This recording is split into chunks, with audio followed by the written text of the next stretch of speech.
The Shaper's sanctuary hung in the gravity well of a dead star. It was beautiful in a way that made Seo Chun's skin crawled. Structure seemed to exist in multiple dimensions at once, and its surfaces shifting and flowing like liquid metal frozen. In the moment of becoming, it was all beyond comprehension, and it was waiting for him. Lonnie's ship held position at the edge of sensor range, and her voice crackled through his helmet communicator. "I will record everything from here," she said. "Whatever happens, the truth will survive in the Thesari archives. That is the best outcome I can offer." "It is enough," Sojun replied, guided his small shuttle toward the sanctuary, and felt the tug of forces that should not exist this far from any gravitational body.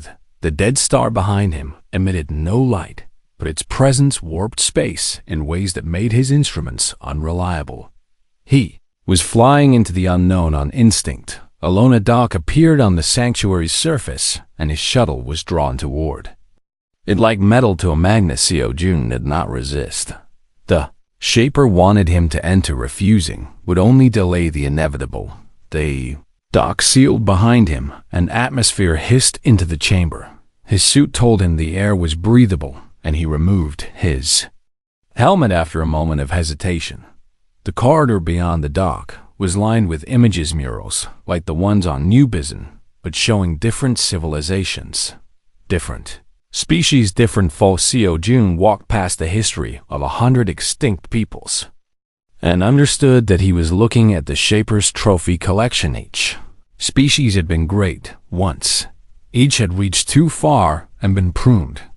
Each had forgotten itself and faded into obscurity. Some had disappeared entirely. The corridor ended at a vast chamber filled with soft light that seemed to come from everywhere and nowhere. And in the center of that light sat the Shaper of Silence. It was and was not what Seo-jun had expected. The being shifted constantly between forms as if it could not decide what it wanted to be. Sometimes it appeared vaguely humanoid, and sometimes insectoid, and sometimes something his mind could not process. Only its eyes remained constant, ancient, and patient, and filled with an intelligence that made Seo-jun feel like an insect being examined by a god. "Kong Seo-jun," the Shaper said, and its voice seemed to come from inside his own head. "The hunter who became the hunted.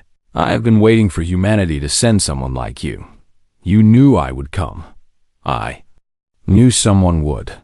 The Shaper rose, and its form stabilized into something almost human, but not quite, and the wrongness of it made Seo-chun's stomach turn. "Your species has a quality that no amount of pruning seems to eliminate," the Shaper continued, "a stubbornness that borders on self-destruction. No matter how many times you are pushed down, you keep reaching.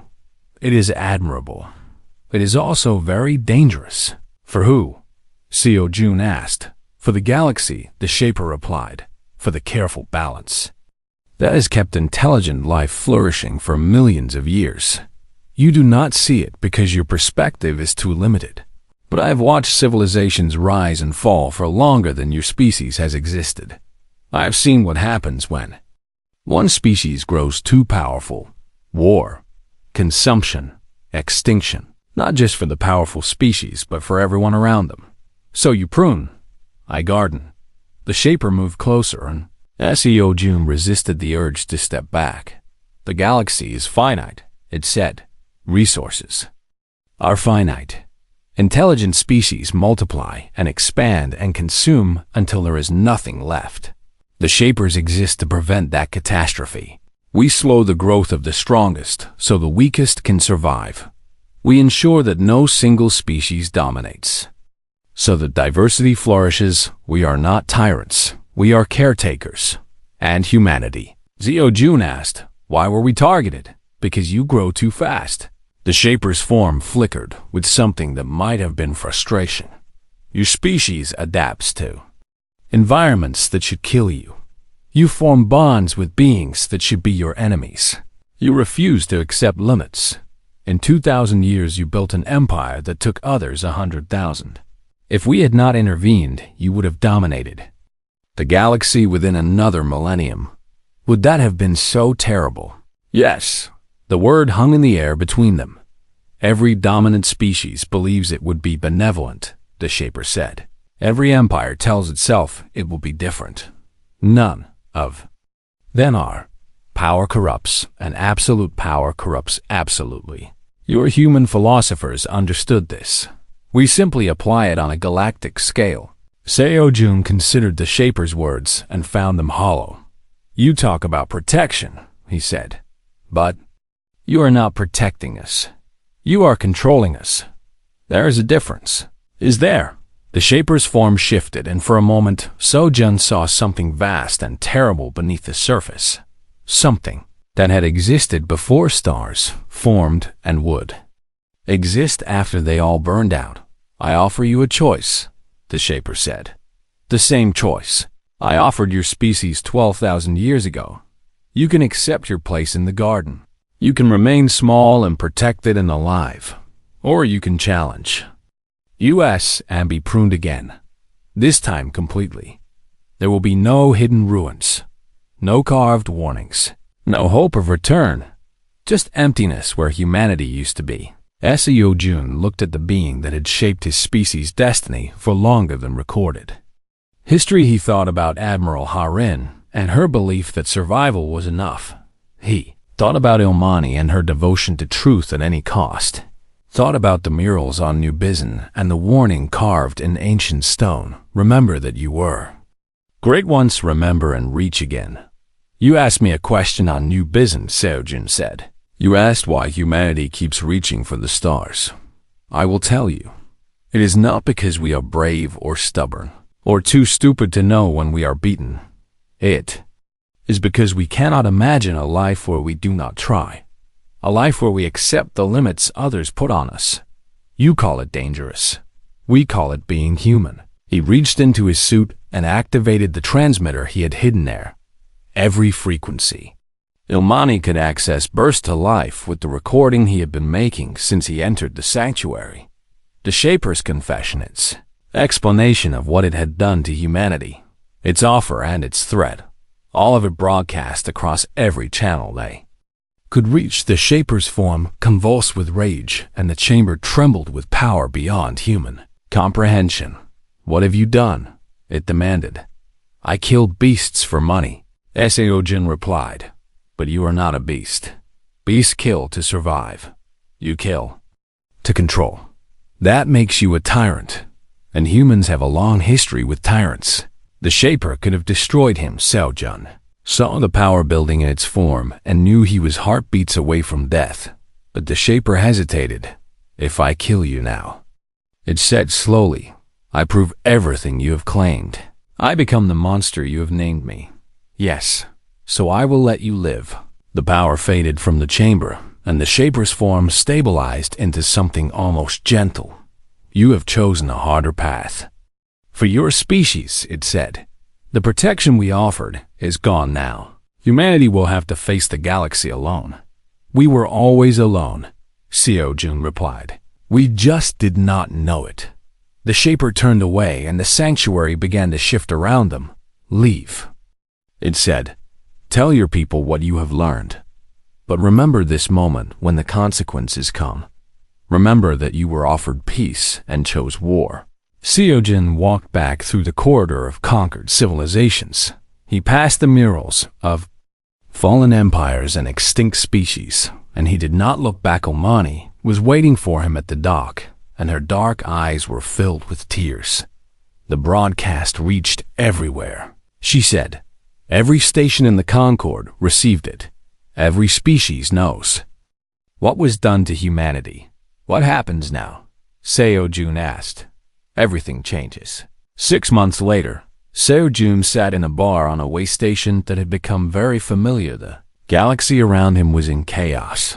The Concord was fracturing as species debated what they had known. And when humanity was discovering its own history for the first time, and the emotions ranged from rage to grief to fierce determination, nothing would ever be the same. Ilmani found him at his corner table and sat down without waiting for an invitation. The Thesari have formally recognized human history, she said. The real history. It will be preserved in our archives forever. And the Shaper, gone, retreated to wherever its kind go when their work is undone. But there are others. Other Shapers, other buried truths, other species who forgot what they were. Iljun looked at her and saw something new in her expressions, something that had not been there when they first met Purpose. The Thesari have never hired mercenaries, she said. We have never gotten involved in galactic affairs. But the archive must be complete, and there is so much truth left to find.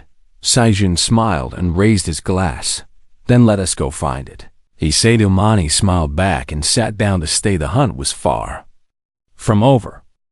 The holding cell on Axiom Prime was comfortable by prison standards. Seojun had a bed and a window that looked out over the Concorde, capital station, and regular meals that tasted better than anything he had eaten on frontier worlds. It would have been pleasant if not for the armed guards outside his door and the knowledge that Ilmani was being held somewhere else in the station. They had not made it off New Busan. The Concorde forces had been waiting at every exit from the mountains and Seojun, and Ilmani had been captured within hours of trying to escape.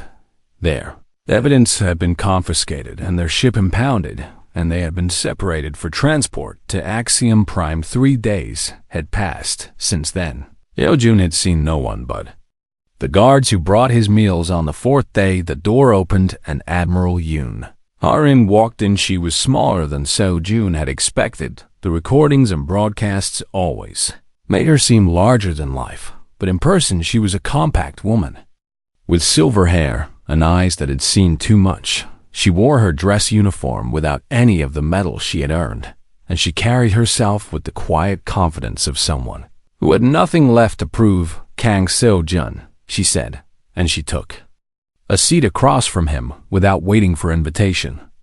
The famous beast hunter. I have read your file. Impressive work. I did not know the Concorde kept files on human mercenaries, Seojun replied. We keep files on everyone who might become a problem. Harin smiled, but there was no warmth in it. You have become a very large problem. I found the truth. That is generally considered a problem by those in power. Harin leaned back in her chair and studied him with those tired ancient eyes. Let me tell you what I know, she said. You think you have discovered a great conspiracy. You think humanity was once a powerful spacefaring civilization, and the Concorde erased our history to keep us weak and dependent. You think there is a monster called the Shaper of Silence pulling strings behind the scenes. Am I wrong? Seojun asked. No. The simple admission caught him off guard.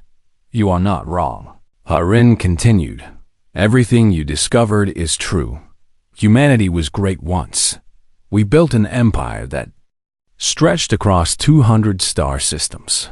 We were explorers and warriors, and our ancestors walked on worlds that modern humans have never even heard of. And then the Shapers came and they took it all away. Then why are you working with them? Harin was silent for a long moment, and when she spoke again, her voice carried a weight that had not been there before. Because I have seen what happens to species that resist, she said. I have read the histories that even the Thesari keep sealed. The Shapers do not always resort to forgetting.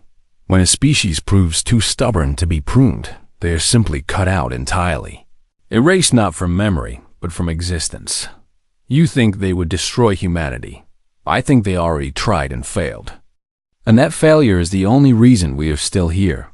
Harin stood and walked to the window. The lights of Axiom Prime stretched out below them, and thousands of species going about their lives, unaware of the shadows that shaped their world. Humanity was not just pruned, she said. We were marked. The Shapers decided that our species was too dangerous to ever be allowed back to our former strength. They have been watching us for 12,000 years. Every time we get close to remembering, they push us back down. So you chose to help them. I chose to protect my people. Harin snapped, and for the first time real emotion broke through her controlled exterior. A quiet humanity is a surviving humanity. A species that stays small and grateful and does not ask too many questions gets to keep existing. I've spent my entire career trying to convince the Concord that we are not a threat, that we have learned our lesson, that we will never reach for greatness again. Seojin stood and faced her across the small cell. And what kind of existence is that? He asked. Living as pets on a leash, pretending to be less than we are, because something ancient and powerful decided we were too much. It is existence, Harin replied. That is more than many species can claim. No, the word came out hard and final. I have seen the ruins on New Bizon. Eljun said, I have seen the murals showing our ancestors among the stars. I have read the warning they carved in stone. They knew this would happen. They tried to tell us to remember. And you want me to help the beings that stole those memories from us. I want you to understand what you are risking, Harin said. The Shaper of Silence is not some monster you can hunt and kill. It is older than human civilization. It has broken empires that would have treated humanity like insects. If you challenge it directly, you will lose, and humanity will pay the price. Then we will pay it. Seojun stepped closer until he was within arm's reach of the Admiral. Our ancestors paid the price, he said. They lost everything, and we forgot they ever existed. But they left us a message. They told us to remember. They told us to reach again. I will not betray that message to purchase a comfortable cage. Harin stared at him, and something flickered in her eyes, something that might have been respect or might have been grief. You really believe you can beat it? She asked. I believe humanity was not meant to be small. Seojin replied. I believe we will keep reaching for the stars no matter how many times we are pushed down. I believe that is what the Shapers fear about us. Not our strength, but our stubborn refusal to stay beaten. The door opened, and a guard appeared. Admiral. The guard said, the Thesari delegation has arrived. They are demanding the release of Risur Ilmani. Harin's expression shifted as she processed this new information. What delegation? She asked. They claim authority from the Thesari High Council. The guard replied. They say Researcher Ilmani is acting under their direct orders. Harin looked at Seojun, and something passed between them that was almost like understanding. It seems your companion has friends in high places, she said, or perhaps enemies who have become friends. She walked to the door and paused before leaving. The Shaper knows you are coming, she said without turning around. It has been waiting for humanity to send a hunter for a very long time. It is prepared accordingly. Good. Seojun replied, I prefer prey that fights back. Harin laughed, and the sound was bitter and sad. You are exactly what I was afraid of, she said. A human who cannot be convinced that survival is enough. Then she was gone, and Seojun was left alone. With the view of Axiom Prime, somewhere on this station Ilmani was being released. Somewhere in the galaxy, the Shaper of Silence was waiting. And somewhere inside Seojun, the hunter was already planning the greatest hunt of his life. The door opened again, and this time it was a Thesari guard who entered. Researcher Ilmani has secured your release, the guard said. She is waiting for you at the transport bay. Seojun smiled, and it was not a pleasant expression. Take me to her, he said. We have a devil to kill. The human frontier colony of New Bizon sprawled across a valley surrounded by mountains that touched the clouds. Seojun had never visited this world before, but something about it felt familiar. The air carried a sharpness that reminded him of autumn. Mornings on Earth, and the people moved with the confident energy of those building something new. Ilmani walked beside him with her pale blue skin hidden beneath a hooded cloak. Thesari were welcome throughout the galaxy, but after their escape from Omnisis, she had become a target. Her own people had declared her a renegade for accessing the sealed archives. The Concord had quietly issued alerts to watch for her ship. They were running out of safe places to hide. Why here? Seojun asked as they made their way through the busy streets of the colony's main settlement. Digital records can be erased, Ilmani replied. Witnesses can be silenced. We need physical proof that will survive the Concord's suppression. And you believe that proof is? On New Bizen, I know it is. She led him toward the edge of the settlement where construction crews were building new housing blocks. Beyond them the mountains rose like walls, and somewhere in those peaks, Sojun could see the dark openings of caves. This colony was established 15 years ago, Ilmani said. The survey teams that chose this location reported it as a barren world with no previous habitation. They lied, or they were lied to. What do you mean? Ilmani pointed toward the mountains. There are ruins beneath this valley, she said. Ancient structures buried by time and geological activity. The survey teams found them, but their reports were altered before reaching the colonial authority. The Concord did not want anyone to know what was down there. Human ruins, Seojin said, and it was not a question. Human ruins that predate the Concord itself. Seojun had contacts among the frontier workers of New Busanmin and women he had worked with on hunts years ago who trusted him enough not to ask questions. By nightfall, he had secured access to the restricted dig sites in the mountains. The colonial government had discovered the ruins 3 years ago and immediately classified to find only a handful of researchers were allowed inside, and they had been sworn to secrecy. But security on frontier worlds was never as tight as the bureaucrats believe. Seojun led Ilmani through abandoned mining tunnels that connected to the research site. The air grew colder as they descended, and the walls began to show signs of ancient construction stones, fitted together without mortar and patterns that no modern human technique could replicate. Finally, they emerged into a vast underground chamber, and Seojun stopped breathing. The ruins stretched before them like a city frozen in time. Buildings rose from the stone floor, and their architecture unlike anything in human history. Walkways connected towers that had collapsed millennia ago, and in the center of it all stood a structure that could only be a temple. But it was the murals that broke something inside. Seojunti covered every surface and painted in colors that had somehow survived thousands of years underground. They showed humans among the stars, not as visitors or explorers, but as builders and rulers and creators. They showed ships that dwarfed anything humanity currently possessed and cities on worlds that orbited distant suns and meetings with alien species, some of which Seojun recognized and many of which he did not. And they showed the fall images of darkness spreading across the stars and lights going out one by one and humans looking up at a sky that had suddenly become empty. Seojun walked through the ruins in silence, and Ilmani followed. Without speaking, there was nothing to say. The truth was painted on the walls for anyone with eyes to see. Humanity had been here. Humanity had built this. Humanity had been erased. They reached the temple at the center and found something that made even Ilmani gasped. A warning carved in stone in a language that should not exist. A language that predated all known human writing, but that Seojun could somehow read. The Shapers come in silence. The warning said, they do not conquer with armies or weapons. They conquer with forgetting. They will make you small. They will make you grateful for smallness. They will teach you to fear the stars that were once your home. Remember this when the darkness comes. Remember that you were great once. Remember and reach again.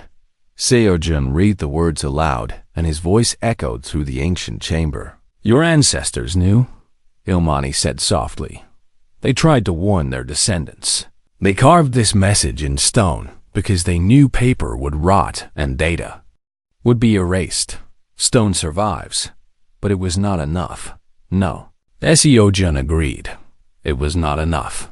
He touched the carved words and felt the grooves beneath his fingers. 12,000 years. 12,000 years.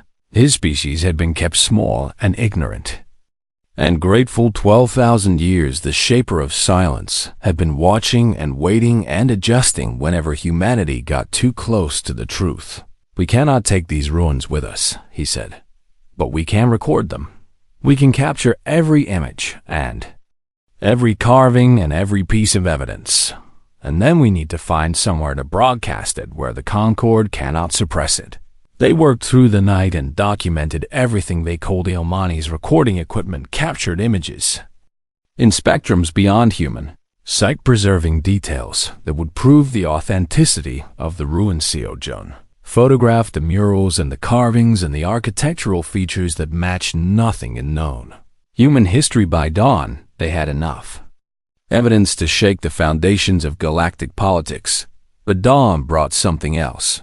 Seojun heard the ships before he saw them, the deep rumble of military engines descending through the atmosphere. He ran to a crack in the mountain wall that provided a view of the sky, and his blood ran cold. Concorde enforcement vessels, a full fleet of them, and leading the formation was a ship he recognized, the flagship of Admiral Yoon Harinth, most celebrated human military officer in post-contact history, the woman who had negotiated humanity's entry into the Concorde Defense Alliance, the woman who was supposed to represent humanity's bright future among the stars.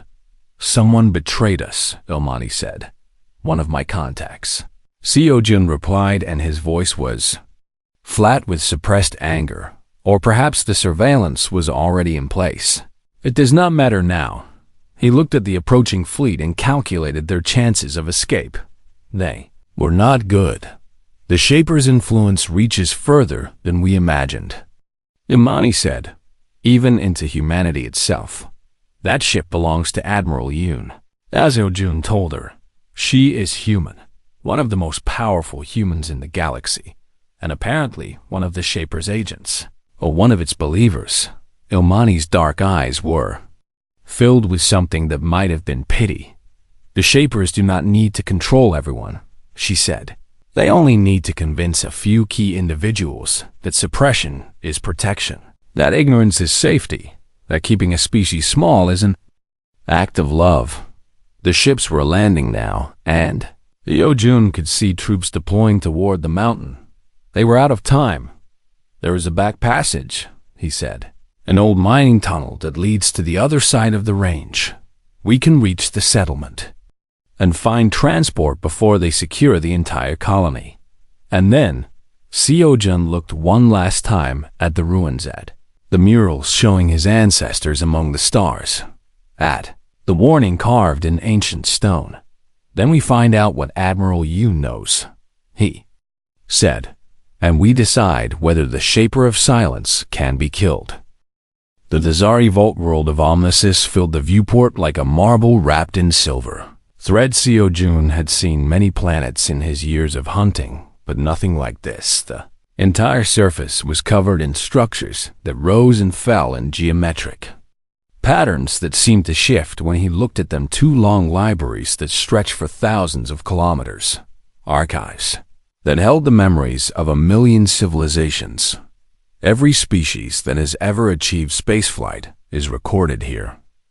Ilmani said from beside him, every war and every peace and every small moment of beauty that someone thought worth preserving. The Dasari have been collecting knowledge for longer than most species have existed, and somewhere in there is proof that humanity is older than we remember. Ilmani nodded, and her dark eyes reflected the silver light of her homeworld. The proof exists in the 7th archive, she said. My archive. It has been sealed for 11,000 years by order of the High Council. Why would your own leaders seal knowledge away? Seojun asked. Thought that the Zari were devoted to preserving truth. We are devoted to preserving truth, Ilmani replied. But sometimes truth and safety conflict. Some knowledge is buried not because it is false, but because revealing it would destabilize civilizations. The High Council believes that some species are happier not knowing what they have lost. And you disagree. Ilmani turned to face him, and something fierce burned in her expression. I believe that every species has the right to know its own history, she said. I believe that lies told for protection are still lies. I believe that humanity deserves to know what was taken from them. The transport descended through the silver atmosphere, and Zeojun felt a pressure building in his chest that had nothing to do with gravity. He was about to see something that could change everything. They landed at a port reserved for researchers, and Imani led him through corridors that seemed to go on forever. The walls were lined with data crystals that glowed with soft internal light, and each one contained more information than Zeojun could absorb in a lifetime. Other Thesari passed them occasionally, and their dark eyes lingered on Zeojun with curiosity and something that might have been suspicion. Humans were rare on Omnisus. We must be careful, Ilmani said quietly. The High Council does not know I have brought you here. If they discover my intentions, they will stop us. And what exactly are your intentions? Zeojun asked. I want to show you the truth, she replied. After that, the choice of what to do with it belongs to you. They descended deeper into the archive, and the corridors grew older, and the data crystals gave way to physical records carved in stone and metal. Imani stopped before a massive door that bore symbols Zeojun did not recognize. This is the 7th archive, she said. Beyond this door lies everything the Concord has tried to erase. She pressed her hand to a panel beside the door, and light scanned her palm. For a long moment, nothing happened. Then the door began to open, and air that had been sealed for millennia rushed past them, carrying the scent of dust and time. The chamber beyond was vast and filled with artifacts that made So Chun's breath catch in his throat. Star maps that showed routes between worlds. Humanity had never officially visited weapons that bore human writing and alphabets that predated every known Earth civilization. Sculptures of human figures wearing armor that looked nothing like anything in recorded history. In the center of it all, a holographic display that flickered to life as they entered. Watch, Elmani said. The display showed a galaxy filled with lightships, moved between stars in patterns that spoke of trade and exploration and connection. And everywhere among those ships, Zeojun saw symbols he recognized, human symbols, letters, and numbers and images that were different from modern forms, but unmistakably born from the same source. 12,000 years ago, Ilmani narrated, humanity controlled over 200 systems. You were not the largest power in the galaxy, but you were among the most dynamic. Your species expanded faster than any other in recorded history. You adapted to environments that should have killed you. You formed alliances with species that have been enemies for millennia. You were changing the balance of power simply by existing. The display shifted and the lights began to go out one by one. The human symbols faded, and the ships vanished, and the worlds went dark. What happened? Zeojun asked, and his voice came out rougher than he intended. The Shapers happened, Ilmani said. They are beings of immense age and power, who believe they are gardeners tending the galaxy. When a species grows too quickly or reaches too far, they prune it. They do not destroy civilizations through war. They destroy them through forgetting. They erase the connections that hold it species together until it collapses under its own weight. And they did this to humanity. They tried. Ilmani touched the display, and it changed again. This time it showed a single world surrounded by darkness. Earth. The Shapers erased humanity's star maps and destroyed the technology that allowed faster than light travel, Ilmani explained. They isolated Earth and let time do the rest. Within a few generations, humans forgot they had ever reached the stars. The memory became myth, and the myth became legend, and the legend faded into nothing. But humanity did not stay down. The display accelerated through time, and Zeojun watched as humans slowly rebuilt. He watched them reach for the sky again and again. He watched them fail and try again, and fail and try again. He watched them finally break free of their world and venture into the darkness that had once been their home. The Shapers have tried to suppress humanity 3 times, Imani said. Each time you have found your way back to the stars. Each time you have remembered something that should have been impossible to remember. There is something in your species that refuses to stay forgotten. Ajujun stared at the display and felt something shifting inside him, anger and grief, and a strange, fierce pride that burned like fire in his chest. Who, he asked, who is responsible for this? Ilmani touched the display. One more team of face appeared. It was not human, but it was not entirely alien either. It seemed to shift between forms, as if it could not decide what it wanted to be. The Shaper of Silence. Imani said, the architect of humanity's forgetting. It still lives, and it still works within the Concord to ensure humanity never remembers what it was. Where is it? I have coordinates, Ilmani replied. But reaching the Shaper will not be easy. It has spent millennia preparing for the possibility that someone would come looking for it. Before she could say more, an alarm began to wail through the archive. Light flooded the chamber and Seo Chen's hand went to his weapon. They know we are here, Imani said, and fear flickered across her face for the first time. Who knows? The Shaper. It has agents everywhere, even among my own people. They are coming not to arrest U.S., but to ensure this archive suffers an unfortunate accident. Seo Jun looked around the chamber at the treasures. It contained evidence of humanity's true history, proof that everything the Concord had told him was a lie. He could not let it be destroyed. Is there another way out? He asked. Ilmani nodded and grabbed his arm, pulling him toward a narrow passage hidden behind one of the artifact cases. This leads to the transport tunnels, she said. We can reach my ship if we move quickly. They ran, and behind them Seo Jun heard the sound of the archive door being forced open. Heard voices calling out in languages he did not understand. He heard the crackle of weapons being charged, but he did not look back. He kept his eyes forward and his mind focused on what he had just learned. Of humanity had been great once humanity had been stolen from themselves, and somewhere in the galaxy, a being called the Shaper of Silence was still pulling strings. Seo Jun had spent his life hunting monsters. Now he knew what his next hunt would be. The bar smelled like engine grease and alien sweat and something Kang Seo Jun could not identify, but had learned to ignore years ago. He sat alone at a corner table with his back to the wall because men in his profession did not survive long if they let strangers approach from behind.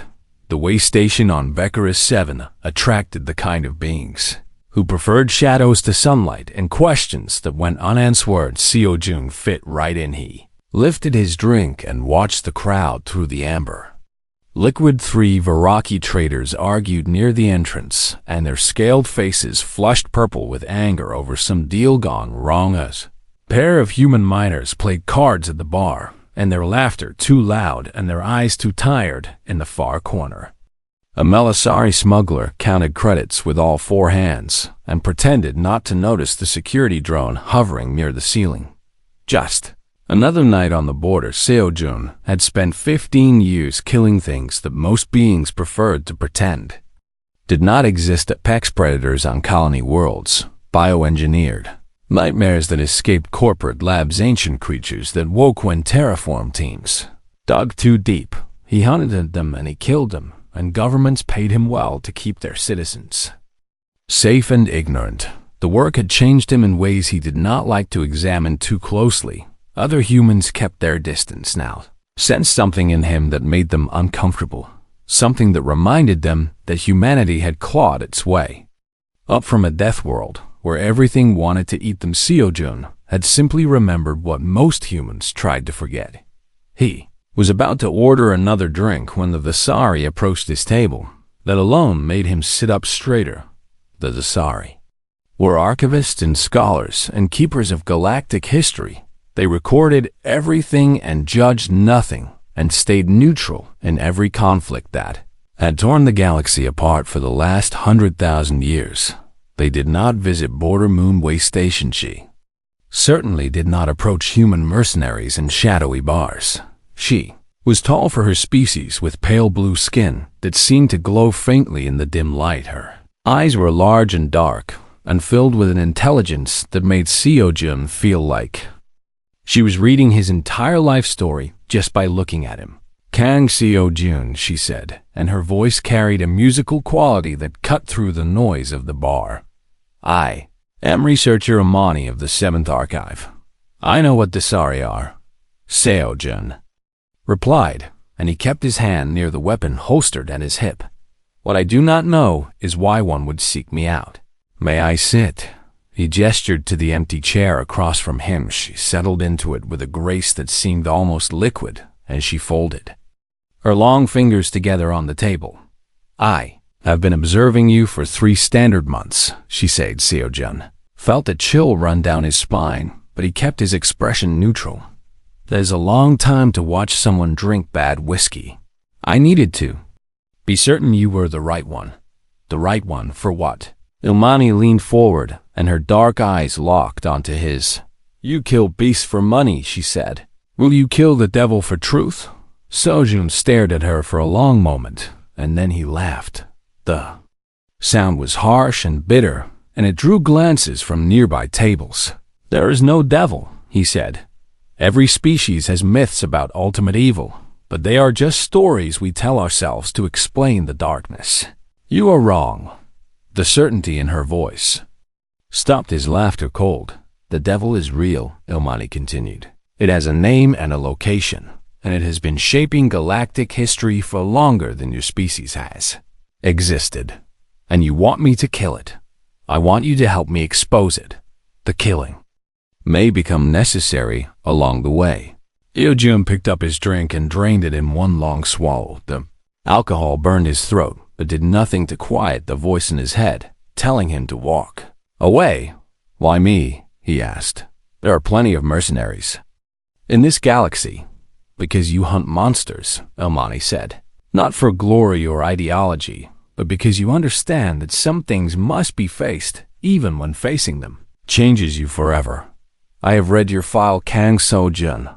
I know about the creature on Helios 4 that no one believed existed until you dragged its corpse into the colonial capital.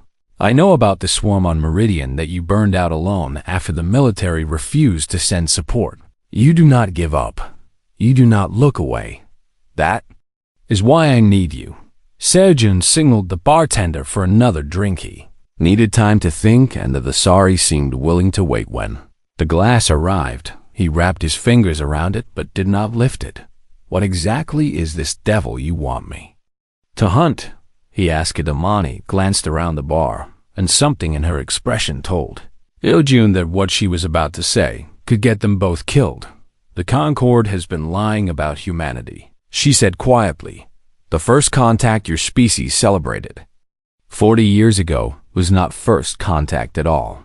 Seo-jun felt his grip tighten on the glass. What do you mean? Humans traveled to stars long before your recorded history. Your species was not a minor newcomer to the galactic community. You were a major power. Explorers and traders and warriors whose reach extended across half the Orion arm. That is impossible, Seo-jun said, but even as the words left his mouth, he felt something stir in his chest. Something that felt almost like recognition. Your civilization collapsed 12,000 years ago, Ilmani continued. Your colonies went dark and Earth forgot it had ever reached beyond its sky. But the Concord did not forget. Certain species remembered humanity, and they feared what would happen when you returned. So when humans emerged again 40 years ago, the Concord controlled the narrative. They positioned themselves as benevolent welcomers. In reality, they had been watching Earth for millennia, waiting, preparing. Seo-chun's mind raced through the implications. Everything humanity believed about its place in the galaxy would be wrong. The gratitude they felt toward the Concord for accepting them would be misplaced. The careful humility humanity practiced in galactic politics would be unnecessary. Why would the Concord hide this? He asked. Because a species that knows its own history is dangerous, Ilmani replied. A species that remembers being great will try to be great again. The Concord prefers humanity small and grateful and dependent. And this devil of yours, who is responsible for keeping humanity ignorant. Ilmani reached into her robe and withdrew a small data chip. She placed it on the table between them. "There is a being that the Sari call the Shaper of Silence," she said. "It has existed for longer than our records can trace. It does not conquer civilizations through war. It conquers them through forgetting. It erases species from their own history and makes them small and controllable. Humanity was its greatest project and its greatest failure. Failure. Your species keeps remembering," Ilmani said, and something like admiration flickered in her dark eyes. "No matter how many times you are pushed down, you keep reaching for the stars. The Shaper has tried to break humanity 3 times. Each time you have found your way back." Jun picked up the data chip and turned it over in his fingers. "What is on this?" he asked. "Coordinates?" Ilmani said, "Evidence. The location of archives that contain proof of everything I have told you. And if you survive seeing that proof, you will have a choice to make." "What choice?" Ilmani stood, and her pale blue skin seemed to shimmer in the bar's dim light. "The choice every hunter must eventually face," she said. "Whether to pursue prey that can hunt you back." She turned and walked toward the door, but paused before she reached it. "The transport to Omnisis leaves at dawn," she called back over her shoulder. "I will be on it. Whether you join me is your decision." Then she was gone, and Jun was left alone with a data chip and a drink and the unsettling feeling that his entire life had been leading to this moment. He looked at the chip in his hand.